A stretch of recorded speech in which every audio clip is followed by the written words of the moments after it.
Daniel had been convincing his group of friends to go for a mountain hike, but no one was as passionate about mountaineering as he was. So Daniel decided to go on a solo hike.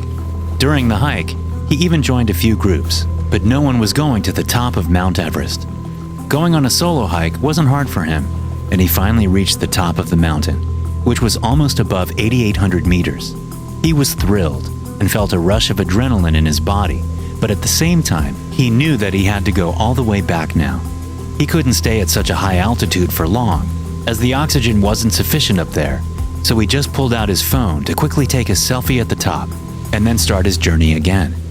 Just when Daniel was about to click the selfie, he saw someone walking towards the top. Daniel thought it could be another solo traveler, so he got excited to have company on the way back. The man kept on coming closer, as if he had no problem climbing and knew every step. Daniel was impressed, as he wanted to become as efficient as that man. "Wow," said Daniel to himself. Just when the man came closer, Daniel waved at him and made eye contact. When both of them locked eyes, Daniel felt a comfort and warmth, even when there was snow everywhere. Daniel couldn't pull his eyes away, so he sat down and rested his back against a big rock. The man kept on coming closer while looking at Daniel. Just when he came in front of him, Daniel realized it was not a normal human being. He wanted to shout, but his voice fainted. He wanted to pull away his eyes, but couldn't resist the gaze. Daniel was trapped. The man was wearing black goggles, and Daniel could see an image of himself sitting near the fire, drinking a cup of tea. The man placed his hands on Daniel's shoulder and came even closer. Just about that time, the SCP Foundation saw the activity on their camera and prepared to send a team up on the mountain immediately. Professionals were getting on board, but then stopped.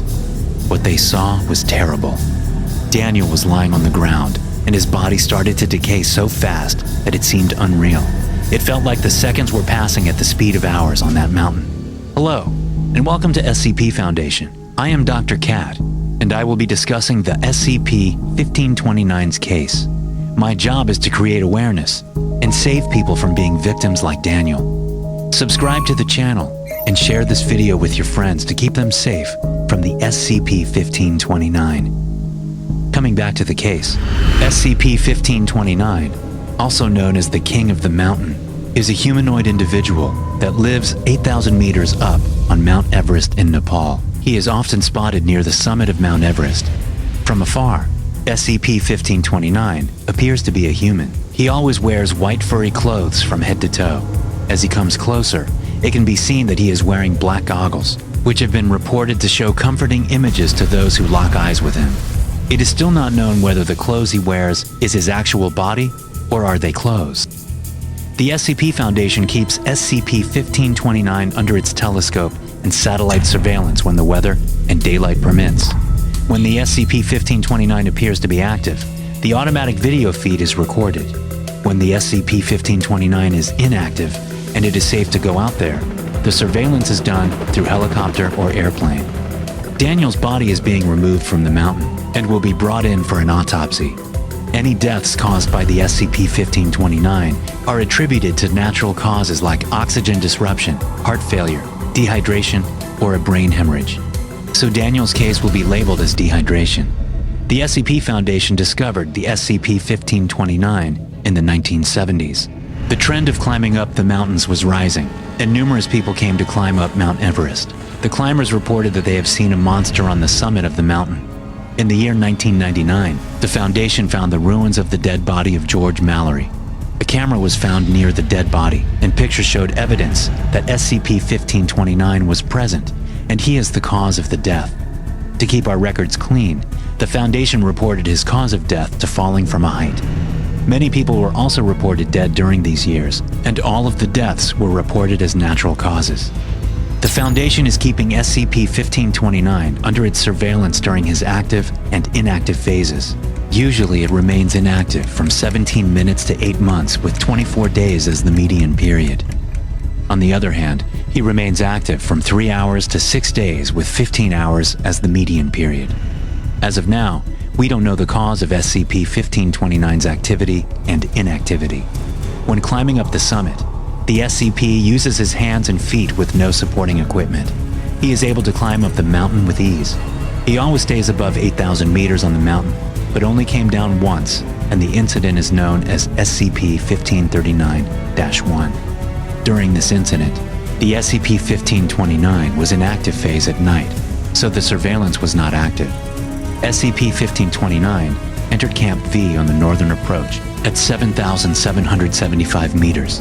Many casualties occurred of the people monitoring the Camp V. Till this date, this is the only documented incident where the SCP-1529 was found below the 8,000 meters mark. Usually, he stays near the summit, also known as the Dead Zone. SCP also has a surveillance facility in China. Once the SCP-1529 was in its active phase and the person was monitoring him, suddenly the SCP-1529 looked into the telescope and made eye contact with the man. The man had to be rushed to the hospital because he started having symptoms. Soon another person looked into the telescope and the same thing happened to him. To avoid this, SCP Foundation now records the active phases on videotapes. To tell you more about 1529, it targets climbers who are alone. They can either be solo climbers or those left far behind the group. A person who has made eye contact with the SCP-1529 feels comfortable and warm, even in the lowest temperatures. However, soon the warmth vanishes and turns into a cold that is unbearable. A person who has locked eyes with SCP can only be saved if he is pulled away by another person. Once a man was left behind in a group as he was too tired to move ahead with the group. He saw a man in full white clothes, which was SCP-1529. The man was feeling cold, but as soon as he met the black goggles of SCP-1529, he felt as if he was sitting near a fireplace.